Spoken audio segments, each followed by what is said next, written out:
प्रणाम जी। मनुष्य हर कोई मृत्यु से अमृत की ओर जाने की इच्छा करता है। उसी प्रकार हो सकता है देव और दानव भी वही चाहते हों। इसीलिए पौराणिक ग्रंथों में अलंकारिक वर्णन में ही सही ये वर्णन आता है कि देव और दानव ने समुद्र मंथन किया, जिसमें से 14 रत्न निकले। जो अंतिम था वो अमृत कलश था, जिसके अंदर अमृत था, और हर कोई उसी चीज़ के लिए लड़ रहा था।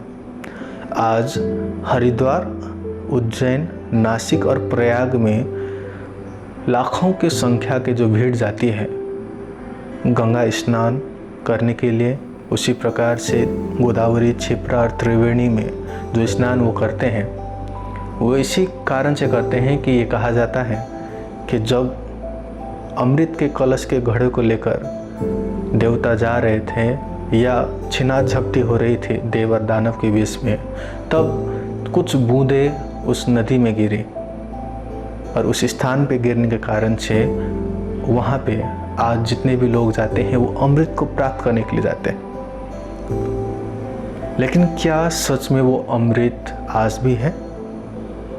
वो अमृत क्या है, वो समझने के लिए अब हम शुरुआत से चलते हैं रत्नों के द्वारा कि 14 रत्न कौन कौन से हैं और किस प्रकार से हम अमृत को जाने या अमृत क्या है। शुरुआत में जब मंथन हो रहा था तब मंथन करते समय पहला जो रत्न निकला वो था हलाहल विष। देखिए, ये कहा जाता है कि एक पक्ष में देव थे और दूसरे पक्ष में दानव थे और उन्होंने समुद्र को मंथन किया। जो अलंकारिक वर्णन में हम ये चीज समझते हैं तो ये है कि जो हमारा मन है वही क्या है? समुद्र है। जो हमारे अंदर के विचार हैं, जो दो विचारें हमारे अंदर हमेशा रहता है, यदि हम चिंतन और मनन करते हैं तो उसमें से जो सार तत्व निकल के आता है वो रत्न है, जो ध्यान की स्थिति में आगे बढ़ते हुए हमें प्राप्त होता है। जब साधक पहली बार ध्यान में बैठता है, आधा घंटा, 1 घंटा, तो उसके अंदर से वो रत्न निकलना प्रारंभ होता है, जिसमें पहला है हलाहल विष। हलाहल विष क्या है?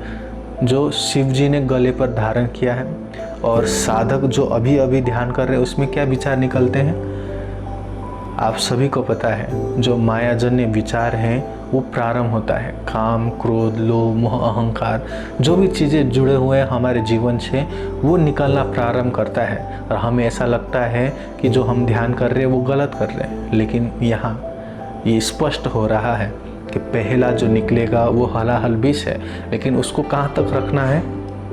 गले तक ही रखना है, उससे आगे नहीं ले जाना है। दूसरे रत्न में जो आ रहा है वो है कामधेनु गाय। कामधेनु गाय का मतलब ही होता है कि जो इच्छाओं को पूर्ण कर दे। जब साधक हलाहल विष को पार कर लेता है या विकारों को ऊपर उठ जाता है तो उसका जो मन है वो कामधेनु गाय बन जाता है। अर्थात वो मन की इच्छा, अब मन उसकी इच्छा को पूर्ण करना प्रारंभ करती है धीरे धीरे। दूसरा कामधेनु गाय के बाद जो तीसरा रत्न मन के द्वारा उत्पन्न होता है वो है उच्चैःश्रवा घोड़ा। मन जब विकारों से परे हो गया और उसी प्रकार से इच्छाओं को पूर्ण करने लग गया, अब वो कहीं भी किसी भी स्थिति में उस लक्ष्य को प्राप्त कर सकता है। जैसे साधक बैठा और वो चाहता है कि मैं अपने भगवान, इष्ट या परमात्मा या ब्रह्म के विषय में ध्यान करूं, तो वो तुरंत उसका मन उस स्थान पर पहुंच सकता है और वहां स्थित रह सकता है।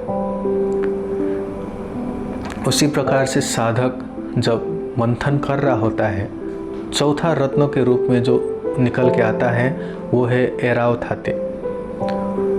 ऐरावत हाथी इंद्र का वाहन है और हाथियों में जो राजा है उसको ऐरावत हाथी कहा जाता है। जब साधक तीनों ही रत्नों को पार कर लेता है और अपने इंद्रियों को पूर्णतया से वश में करता है, तब जाकर मन इतने बलशाली हो जाता है कि उसी को हम ऐरावत हाथी कहते हैं। उसी प्रकार से 5वां जो रत्न है वो है कौस्तुभ मणि। कौस्तुभ मणि का मतलब ये है जो विष्णु भगवान ने अपने दिल पर धारण कर रखा है। जिस साधक ने चारों स्थिति को पार कर लिया, वो अपने इंद्रियों को वश में करते हुए भक्ति भजन करता है, विकारों से ऊपर उठ चुका है, तब वो अपने आराध्य के दिल में बैठ जाता है। तब जाकर उसको कौस्तुभ मणि कहते हैं। और 6वें स्थिति में जब वो पहुंचता है तब होता है कल्प वृक्ष। जो 6वां रत्न निकला था वो कल्प वृक्ष है। कल्प वृक्ष हम सब समझते हैं, कल्प वृक्ष वो वृक्ष है जहाँ पे आप कुछ भी उस वृक्ष के नीचे बैठकर इच्छा करो वो पूर्ण कर देता है। उसी प्रकार से भगवान की भक्ति में इतना ऊंचे उठने के बाद जो भक्त कुछ भी इच्छा करता है वो भगवान अपने आप पूर्ण करते हैं। वो साधक पूर्णतया से भगवान पर निर्भर रहता है, तो वही कल्प वृक्ष की स्थिति है। 7वां जो मणि आया है वो है अप्सरा रंभा। देखिए, भक्त के जीवन में परीक्षा तो होती ही है, ध्यान की स्थिति में भी परीक्षा आती ही है।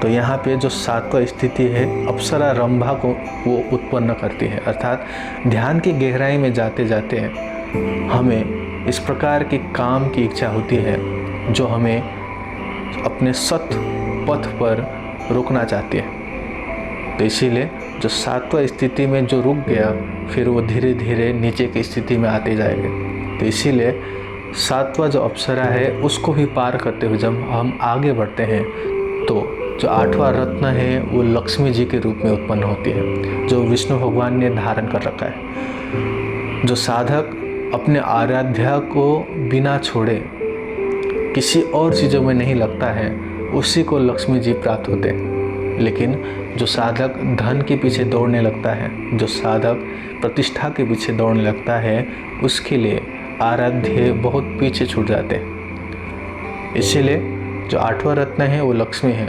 9वां जो रत्न है अब वो आता है वारुणी देवी।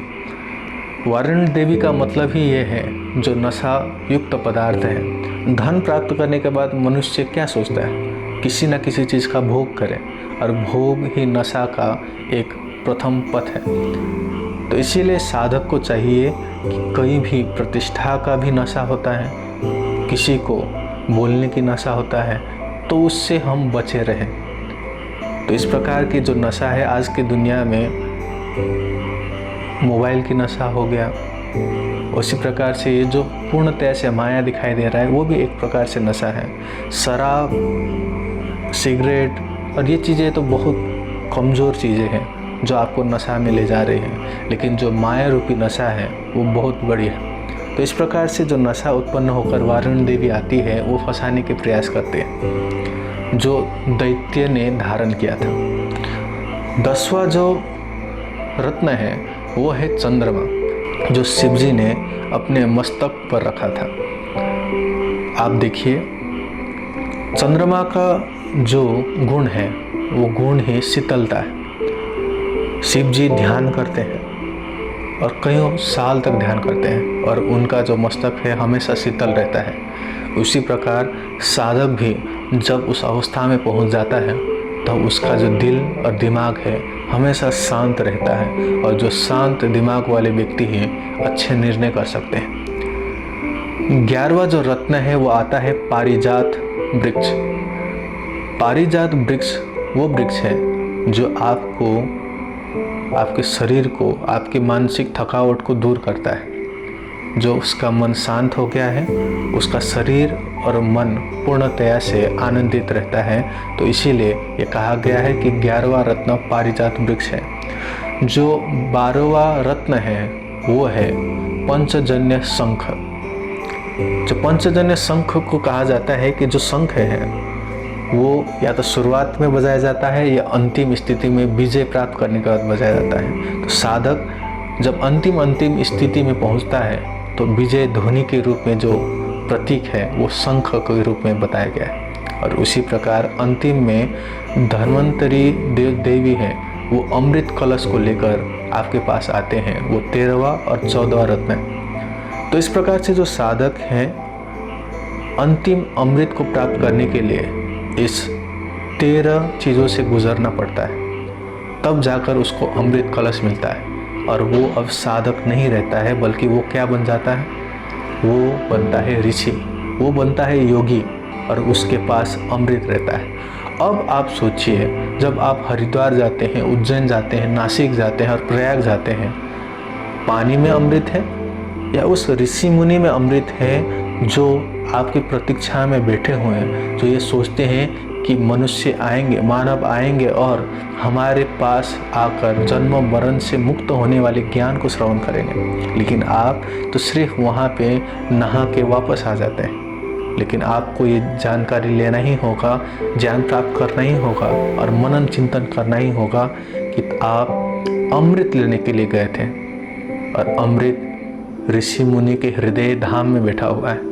तो आप से यही प्रार्थना है, आने वाले महाकुंभ में जब भी आप कहीं कुंभ मेला में जाएं, कहीं मंदिर जाएं, कहीं पे भी आप जाएं, आप उस ऋषि मुनि से ज्ञान की बात कीजिए और वही आपके लिए अमृत का काम करेगा जो मृत्यु से परे ले जाता है।